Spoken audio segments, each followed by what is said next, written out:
जय हिंद दोस्तों। अभी हाल ही में दिल्ली में विधानसभा के चुनाव संपन्न हुए हैं, जिसमें बीजेपी ने जीत हासिल की है और अरविंद केजरीवाल की पार्टी यानी आम आदमी पार्टी को हार का सामना करना पड़ा है, जबकि कांग्रेस उसने एक भी सीट नहीं जीती है। तो आज के इस इंपॉर्टेंट लेक्चर में हम दिल्ली विधानसभा चुनाव 2025 को डिस्कस करने वाले हैं, तो आप इस पूरे वीडियो को लास्ट तक जरूर देखिएगा। तो चलिए दोस्तों, इस टॉपिक को डिटेल से डिस्कस करते हैं। तो 8वीं दिल्ली विधानसभा के लिए 5 फरवरी 2025 को मतदान हुआ था और 8 फरवरी 2025 को काउंटिंग हुई थी। यानी मतदान हुआ था 5 फरवरी 2025 को और काउंटिंग हुई थी 8 फरवरी 2025 को। और इस बार यानी 2025 में जो दिल्ली में विधानसभा चुनाव हुए हैं, यह 8वीं विधानसभा के लिए हुए हैं। दिल्ली विधानसभा चुनाव 2025 के लिए 60.42% का मतदान हुआ था, यानी कि 60.42% वोटिंग हुई थी 2025 के दिल्ली विधानसभा चुनाव में। दोस्तों, सबसे ज़्यादा मतदान हुआ था नॉर्थ ईस्ट दिल्ली में। तो नॉर्थ ईस्ट दिल्ली में 66.25% का मतदान हुआ था और सबसे कम मतदान हुआ था साउथ ईस्ट में। तो साउथ ईस्ट में 56.16% का मतदान हुआ था। दोस्तों, ये जो मतदान हुआ है और ये जो काउंटिंग हुई है, इसमें बीजेपी ने दिल्ली की 70 विधानसभा सीटों में से 48 विधानसभा सीटें जीती हैं। यानी कि इस प्रकार से दिल्ली में बीजेपी की सरकार बन गई है। चलिए देखते हैं कि किस पार्टी को कितनी सीटें मिली हैं। तो बीजेपी की अगर हम बात करें तो बीजेपी ने 68 सीटों पर चुनाव लड़ा था, जिसमें से 48 सीटें बीजेपी को हासिल हुई हैं। यानी कि बीजेपी का स्ट्राइक रेट रहा है 71%।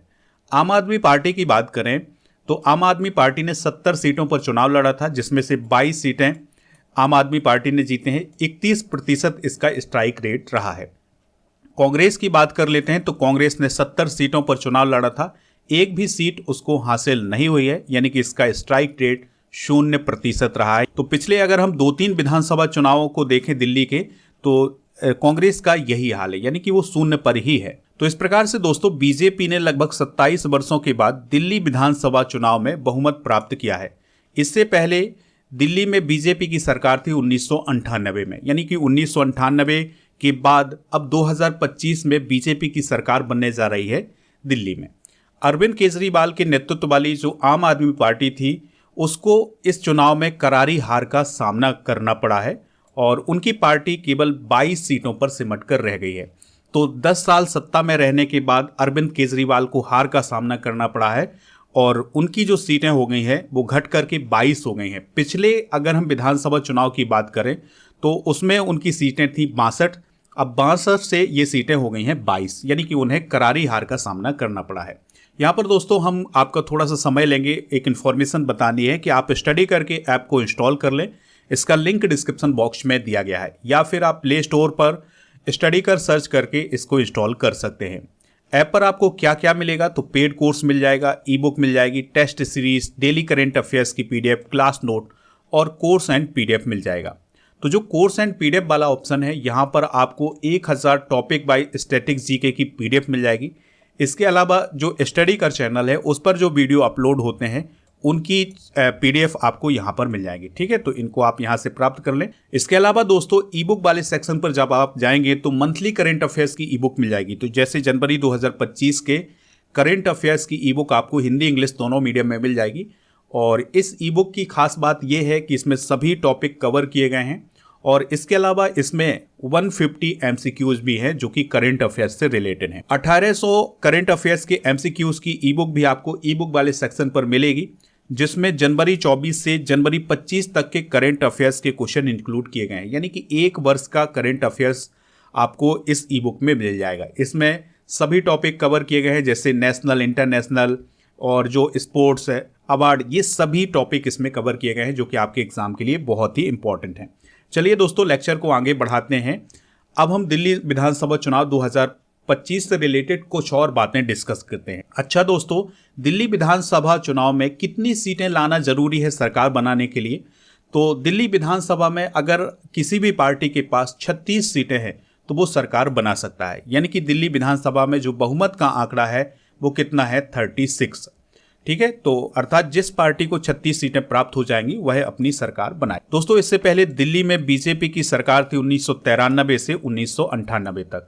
फिर 1998 के बाद बीजेपी की सरकार नहीं आई है, अब 2025 में आई है।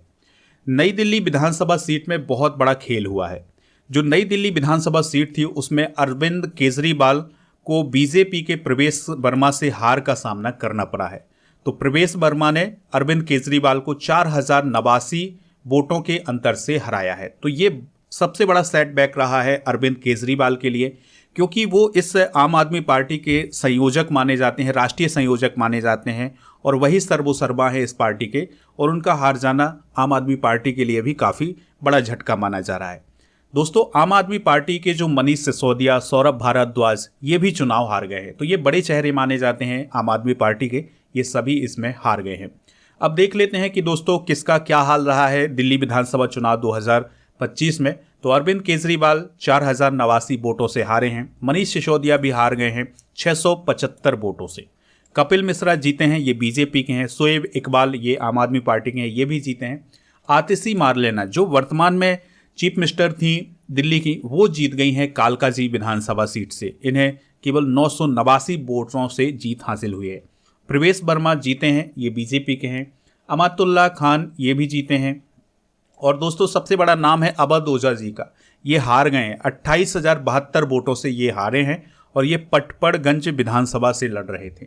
राखी बिरला ये भी हार गई हैं, और मजिंदर सिंह सिरसा ये जीत गए हैं, ये बीजेपी के हैं। राखी बिरला आम आदमी पार्टी से हैं। तो दोस्तों ये कुछ प्रमुख चेहरे रहे हैं जो कि जीते हैं, हारे हैं। तो आप इनको देख सकते हैं कि ये इनका हाल क्या रहा है। अरविंद केजरीवाल जी की बात करें तो साल 2013 में उन्होंने पहली बार 49 दिन के लिए सरकार बनाई थी। तो 49 दिन के लिए 2013 में इनके द्वारा सरकार बनाई गई थी कांग्रेस के सहयोग से। तो 49 दिन तक ये सरकार चली थी।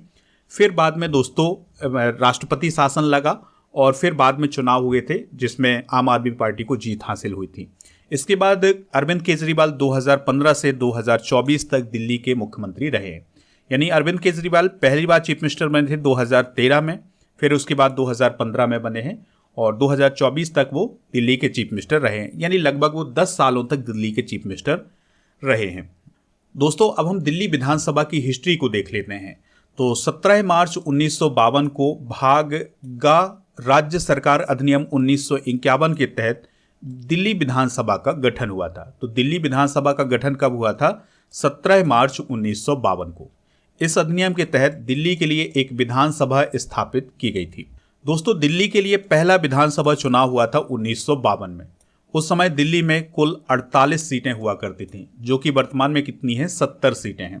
दोस्तों दिल्ली में जो 1952 में विधानसभा के चुनाव हुए थे उसमें कांग्रेस पार्टी ने जीत हासिल की थी, और मुख्यमंत्री कौन बनाए गए थे? चौधरी ब्रह्म प्रकाश यादव। इस प्रकार से जो चौधरी ब्रह्म प्रकाश यादव हैं ये दिल्ली के पहले मुख्यमंत्री हैं। ठीक है, तो इन्होंने 1952 में दिल्ली का विधानसभा चुनाव जीता था। लेकिन 1956 में दिल्ली विधानसभा का उन्मूलन कर दिया गया, यानी दिल्ली विधानसभा को खत्म कर दिया गया और दिल्ली को एक केंद्र शासित प्रदेश बना दिया गया।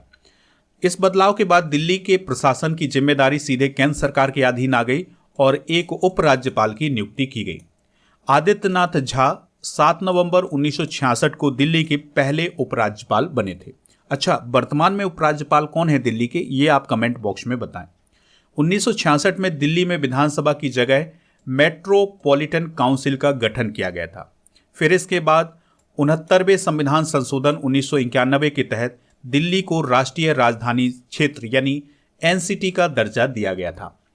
इसके बाद दोस्तों दिल्ली को एक विधानसभा और मंत्रिपरिषद के गठन का अधिकार दिया गया था, यानी कि एक विधानसभा और मंत्रिपरिषद के गठन का अधिकार 1991 में हुआ था, और फिर से दिल्ली विधानसभा का गठन हुआ था। यानी कि पहले दिल्ली विधानसभा बनी, फिर उसके बाद उसको खत्म किया गया था, फिर 1991 में फिर से दिल्ली विधानसभा का गठन हुआ था। फिर 1998 में दोस्तों सुषमा स्वराज दिल्ली की पहली महिला मुख्यमंत्री बनी थी, और यह दिल्ली की 5वीं मुख्यमंत्री बनी थी। ठीक है, इस बात को आप नोट कर लें। तो ये क्वेश्चन आपसे पूछा जा सकता है कि दिल्ली की पहली महिला मुख्यमंत्री कौन है, तो वो है सुषमा स्वराज, जो कि 1998 में बनी थी। फिर इसके बाद शीला दीक्षित दिल्ली की दूसरी महिला मुख्यमंत्री बनी थी। वह 1998 से 2013 तक चीफ मिनिस्टर रही हैं दिल्ली की। और सबसे अधिक समय तक कांग्रेस की शीला दीक्षित दिल्ली की मुख्यमंत्री रही हैं। वह 15 साल और 25 दिन तक दिल्ली की चीफ मिनिस्टर रही हैं। तो अभी तक जितने भी दिल्ली में चीफ मिनिस्टर बने हैं उनमें सबसे अधिक समय तक चीफ मिनिस्टर कौन रही हैं? शीला दीक्षित। वो 15 साल 25 दिन तक चीफ मिनिस्टर रही हैं। आतिशी मारलेना जो कि आम आदमी पार्टी से संबंधित हैं, तो वो साल 2024 में दिल्ली की तीसरी महिला मुख्यमंत्री बनी थी। ठीक है, तो इस प्रकार से दोस्तों हमने दिल्ली विधानसभा के हिस्ट्री को देख लिया है। उससे रिलेटेड जो इंपॉर्टेंट पॉइंट रहे हैं उनको हमने डिस्कस किया है। अब हम देखते हैं दिल्ली में कौन कब कब दोस्तों अब हम डिस्कस करते हैं दिल्ली के मुख्यमंत्री, यानी कि कौन कब कब दिल्ली में मुख्यमंत्री रहा है, इसको डिस्कस कर लेते हैं। तो ब्रह्म प्रकाश 1952 से 55 तक दिल्ली के चीफ मिनिस्टर थे और ये दिल्ली के पहले चीफ मिनिस्टर थे। इनका संबंध कांग्रेस पार्टी से था। यह नांगलोई जाट निर्वाचन क्षेत्र से चुनकर आए थे। दूसरा नाम है या दूसरे मुख्यमंत्री हैं गुरुमुख निहार सिंह। और तीसरा नाम है दोस्तों मदन लाल खुराना का। तो ये 1993 से 96 तक दिल्ली के चीफ मिनिस्टर रहे हैं। इनका संबंध बीजेपी से रहा है और ये मोती नगर से चुनकर आए थे। साहिब सिंह वर्मा 1996 से 98 तक चीफ मिनिस्टर रहे हैं। ये भी बीजेपी के रहे हैं और ये शालीमार बाग से चुनकर आए थे। सुषमा स्वराज दिल्ली की चीफ मिनिस्टर बनी थी 1998 से 1998 तक, यानी कि कुछ महीनों के लिए ये चीफ मिनिस्टर बनी थी और इनका संबंध बीजेपी से रहा है। शीला दीक्षित उसके बाद चीफ मिनिस्टर बनी है, तो वो 1998 से 2013 तक दिल्ली की चीफ मिनिस्टर रही हैं, यानी लगभग 15 सालों तक वो चीफ मिनिस्टर रही हैं। इनका संबंध कांग्रेस से था और ये नई दिल्ली विधानसभा क्षेत्र से चुनकर आई थी, जिससे अरविंद केजरीवाल चुनाव लड़ रहे थे इस बार। अरविंद केजरीवाल बनते हैं शीला दीक्षित के बाद। 2013 से 2014 तक आम आदमी पार्टी से संबंध है और ये नई दिल्ली से चुनकर आए थे। फिर इसके बाद राष्ट्रपति शासन लगता है दिल्ली में 2014 से 2015 तक। फिर अरविंद केजरीवाल बनते हैं 2015 से 2024 तक के लिए। और फिर दोस्तों आतिशी मारलेना बनती हैं दिल्ली की चीफ मिनिस्टर 17 सितंबर 2024 से 10 फरवरी 2024 तक। इनका संबंध आम आदमी पार्टी से है और ये कालकाजी विधानसभा क्षेत्र से चुनकर आई थी। तो ये हैं दोस्तों दिल्ली के चीफ मिनिस्टर। दोस्तों अब हम कुछ क्वेश्चन डिस्कस करेंगे दिल्ली विधानसभा चुनाव 2025 से रिलेटेड। उससे पहले आपको बता दें कि अगर आप एक वर्ष के करंट अफेयर्स की ई बुक प्राप्त करना चाहते हैं तो ये ई बुक आपको ऐप पर मिल जाएगी। ठीक है, तो इसमें जनवरी 24 से दिसंबर 2024 तक के करंट अफेयर्स को बहुत ही डिटेल में डिस्कस किया गया है। इसमें 500 MCQs भी हैं हिंदी इंग्लिश दोनों मीडियम में, तो इसमें सभी करंट अफेयर्स को इंक्लूड किया गया है। चलिए दोस्तों पहला क्वेश्चन डिस्कस करते हैं। तो पहला क्वेश्चन आपसे पूछा जा रहा है, दिल्ली विधानसभा में वर्तमान में सीटों की संख्या कितनी है? तो सीटों की संख्या है वर्तमान में 70। पहले कितनी हुआ करती थी? तो पहले 48 हुआ करती थी, वर्तमान में कितनी है? 70 विधानसभा सीटें हैं दिल्ली में। अगला क्वेश्चन है, दिल्ली विधानसभा चुनाव 2025 में किस पार्टी को बहुमत हासिल हुआ है? तो बीजेपी को बहुमत हासिल हुआ है। अगला क्वेश्चन है, दिल्ली विधानसभा चुनाव 2025 में भाजपा को कितनी सीटें मिली हैं? तो भाजपा को 48 सीटें मिली हैं। अगला क्वेश्चन है, दिल्ली विधानसभा चुनाव 2025 में आम आदमी पार्टी को कितनी सीटें मिली हैं? तो आम आदमी पार्टी को 22 सीटें मिली हैं। बढ़ते हैं अगले क्वेश्चन की तरफ, दिल्ली विधानसभा में बहुमत का आंकड़ा कितना है? तो दिल्ली विधानसभा में बहुमत का आंकड़ा है 36। अगला क्वेश्चन है, दिल्ली विधानसभा चुनाव 2025 के लिए वोटिंग कब हुई थी? तो दोस्तों वोटिंग कब हुई थी? 5 फरवरी 2025 को। अगला क्वेश्चन है, दिल्ली विधानसभा चुनाव 2025 में लगभग कितने प्रतिशत मतदान हुआ था? तो लगभग 60.42% मतदान हुआ था। दिल्ली के पहले मुख्यमंत्री कौन थे? तो दोस्तों ब्रह्म प्रकाश यादव दिल्ली के पहले चीफ मिनिस्टर थे। अगला क्वेश्चन है, दिल्ली की पहली महिला मुख्यमंत्री कौन थी? तो अगला क्वेश्चन है, दिल्ली की पहली महिला मुख्यमंत्री कौन थी? तो वो थी सुषमा स्वराज, जो कि 1998 में दिल्ली की मुख्यमंत्री बनी थी। अगला क्वेश्चन है, दिल्ली की दूसरी महिला मुख्यमंत्री कौन थी? तो शीला दीक्षित दिल्ली की दूसरी महिला मुख्यमंत्री थी, जो कि 1998 से 2013 तक दिल्ली की चीफ मिनिस्टर रही हैं। दिल्ली की तीसरी महिला मुख्यमंत्री कौन है? तो दोस्तों वो हैं आतिशी मारलेना। ठीक है, अगला क्वेश्चन है, दिल्ली विधानसभा का गठन पहली बार कब हुआ था? तो दिल्ली विधानसभा का पहली बार गठन कब हुआ था? तो ये हुआ था 1952 में। अगला क्वेश्चन है, दिल्ली को केंद्र शासित प्रदेश कब बनाया गया था? तो दोस्तों दिल्ली को केंद्र शासित प्रदेश बनाया गया था 1 नवंबर 1956 को। दिल्ली को राष्ट्रीय राजधानी क्षेत्र यानी एनसीआर का दर्जा कब दिया गया था? तो दोस्तों दिल्ली को एनसीआर का दर्जा दिया गया था 1991 में। कब दिया गया था? 1991 में। दिल्ली का कुल क्षेत्रफल कितना है? काफ़ी इंपॉर्टेंट क्वेश्चन है। तो दोस्तों दिल्ली का जो कुल क्षेत्रफल है वो है 1483 वर्ग किलोमीटर। अगला क्वेश्चन है दिल्ली की राजकीय भाषा क्या है? तो दोस्तों दिल्ली की जो राजकीय भाषा है वो है हिंदी। अगला क्वेश्चन है सन 2011 की जनगणना के अनुसार प्रति 1000 पुरुषों पर महिलाओं की संख्या यानी लिंगानुपात कितना है? तो दिल्ली का जो लिंगानुपात है या सेक्स रेशियो है ये कितना है? 866। अगला क्वेश्चन है दिल्ली के उत्तर, पश्चिम और दक्षिण में कौन सा राज्य स्थित है? तो वो है दोस्तों हरियाणा। अगला क्वेश्चन है दिल्ली के पूर्व में कौन सा राज्य है? तो दिल्ली के पूर्व में राज्य स्थित है उत्तर प्रदेश। कौन सा स्टेट है दोस्तों? उत्तर प्रदेश। दिल्ली का राजकीय पक्षी कौन सा है? काफी बार क्वेश्चन पूछा गया है। तो दिल्ली का राजकीय पक्षी है स्पैरो यानी गौरैया। अगला क्वेश्चन है दिल्ली में लोकसभा सदस्यों की संख्या कितनी है? तो दिल्ली में लोकसभा सदस्यों की संख्या कितनी है? 7, यानी कि 7 लोकसभा सदस्य यहाँ से चुने जाते हैं। दिल्ली में राज्यसभा सदस्यों की संख्या कितनी है? तो दोस्तों दिल्ली में राज्यसभा सदस्यों की संख्या है 3।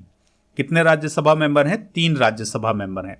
दिल्ली राज्य में कुल कितने जिले हैं? तो दोस्तों दिल्ली में जिलों की संख्या है 11 है। अगला क्वेश्चन है दिल्ली को विधिवत रूप से किसने बसाया था? तो तोमर राजपूतों ने दिल्ली को विधिवत रूप से बसाया था। अगला क्वेश्चन है निम्न में से किन शासकों द्वारा दिल्ली को 736 ईस्वी में बसाया और इसका नाम दिल्ली या दिल्लिका रखा था? तो दोस्तों इस क्वेश्चन का जो राइट आंसर हो जाएगा वो हो जाएगा तोमर राजपूतों द्वारा। अगला क्वेश्चन है दिल्ली के प्राचीन लाल कोट किले का निर्माण किसने करवाया था? तो अनंगपाल ने करवाया था। अगला क्वेश्चन है दिल्ली के किस महान शासक को राय पिथौरा भी कहा जाता है? तो पृथ्वीराज चौहान को राय पिथौरा के नाम से भी जाना जाता है। अगला क्वेश्चन है दिल्ली में गुलाम वंश का शासन माना जाता है, यानी कि दिल्ली में गुलाम वंश का जो शासन है वो कब से कब तक रहा है? तो 1106 ईस्वी से 1290 ईस्वी तक गुलाम वंश का शासन यहाँ पर रहा है। अगला क्वेश्चन है दिल्ली की प्रथम महिला शासक रजिया सुल्तान किसकी पुत्री थी? तो वो अल्तमश की पुत्री थी। ठीक है, तो अल्तमश की पुत्री थी रजिया सुल्तान, जो कि दिल्ली की पहली महिला शासिका बनी थी। दिल्ली किस नदी के किनारे बसा है? तो दोस्तों दिल्ली यमुना नदी के किनारे बसा है और जो दिल्ली विधानसभा चुनाव 2025 हुआ है यह यमुना नदी के मुद्दे पर ही हुआ है, यानी कि उसकी सफाई पर यह मुद्दा बनाया गया था। किस मुगल शासक ने दिल्ली में लाल किला बनवाया था? तो दोस्तों लाल किले का जो निर्माण है वो किसके द्वारा करवाया गया था? तो याद रखिएगा कि इसका निर्माण शाहजहां के द्वारा करवाया गया था। निम्न में से अलाई मीनार किस शहर में स्थित है? जो अलाई मीनार है यह दिल्ली में स्थित है। अगला क्वेश्चन है फिरोज शाह कोटला का अशोक स्तंभ निम्न में से किस शहर में है? तो दोस्तों फिरोज शाह कोटला का जो अशोक स्तंभ है ये कहां पर स्थित है? तो ये दिल्ली में स्थित है। कहां पर स्थित है दोस्तों? दिल्ली में। अगला क्वेश्चन है 1938 ईस्वी में दिल्ली में बिरला मंदिर किसने बनवाया था? तो बिरला मंदिर बनवाया था राजा बलदेव दास ने। अगला क्वेश्चन है दिल्ली में स्थित इंडिया गेट की ऊंचाई कितनी है? तो दिल्ली में जो इंडिया गेट है इसकी ऊंचाई कितनी है? तो इसकी ऊंचाई है 42 मीटर की। तो इस प्रकार से दोस्तों हमने दिल्ली विधानसभा चुनाव 2025 को डिस्कस किया है, दिल्ली विधानसभा की हिस्ट्री को डिस्कस किया है और दिल्ली से संबंधित कुछ इंपॉर्टेंट क्वेश्चन डिस्कस किए हैं। तो इस प्रकार से हमारा ये जो लेक्चर है वो कंप्लीट होता है। अब आपके लिए क्वेश्चन है जिसका आंसर आपको कमेंट बॉक्स में बताना है। दिल्ली विधानसभा चुनाव 2025 में किस पार्टी को बहुमत हासिल हुआ है? तो इसका आंसर आप कमेंट बॉक्स में जरूर बताएं। और आपके लिए एक और इन्फॉर्मेशन है, अगर आप ई बुक प्राप्त करना चाहते हैं जीके जीएस की या करंट अफेयर्स की तो ऐप को इंस्टॉल कर लें। इसका लिंक डिस्क्रिप्शन बॉक्स में दिया गया है। तो यहाँ पर आपको जो स्क्रीन में ई बुक दिखाई दे रही हैं ये सभी ई बुक आपको ऐप पर मिल जाएगी। इसमें आपको बायोलॉजी, हिस्ट्री, पॉलिटी इन सभी की ई बुक आपको मिल जाएंगी ऐप पर। तो ई बुक वाले सेक्शन पर जब आप जाएंगे तो ये सभी ई बुक हिंदी इंग्लिश दोनों मीडियम में मिल जाएगी। जनवरी से दिसंबर 2024 तक के करंट अफेयर्स की ई बुक भी मिल जाएगी। अगर आपको कोई परेशानी आती है तो आप इस नंबर पर संपर्क कर सकते हैं। ये नंबर आपकी स्क्रीन पर है, तो इस पर आप संपर्क करेंगे तो आपकी प्रॉब्लम को सॉल्व किया जाएगा। आप राजा गुप्ता सर के इंस्टाग्राम पेज को फॉलो कर सकते हैं। ठीक है, तो ये आपको यहाँ पर अकाउंट दिखाई दे रहा है। इसके अलावा अगर आप हमारे स्टैटिक जीके की बुक को घर पर प्राप्त करना चाहते हैं तो ये बुक आपको घर पर मिल जाएगी। इसके लिए लिंक डिस्क्रिप्शन बॉक्स में दिया गया है, तो वहाँ से आप इस बुक को प्राप्त कर सकते हैं अपने घर पर। टेस्ट पास मिलेगा ऐप पर, जिसमें आपको 4000 से अधिक टेस्ट मिलेंगे 1 वर्ष की वैलिडिटी के साथ। इसके अलावा दोस्तों ऐप पर बहुत सारे कोर्स लॉन्च किए गए हैं आपके हर एक एग्जाम के लिए। जैसे जीके जीएस का फाउंडेशन बैच लॉन्च किया गया है, MP TET, Vyapam, SSC, math और रीजनिंग का फाउंडेशन बैच। और ये जो बैच है इसकी वैलिडिटी 12 महीने की है, तो ये आप बैच प्राप्त कर सकते हैं। इंग्लिश का फाउंडेशन बैच है, बैंकिंग का है, रीजनिंग का है, तो ये सभी बैच आपको ऐप पर मिल जाएंगे। आपको ये लेक्चर कैसा लगा ये आप कमेंट बॉक्स में जरूर बताएं। धन्यवाद। जय हिंद।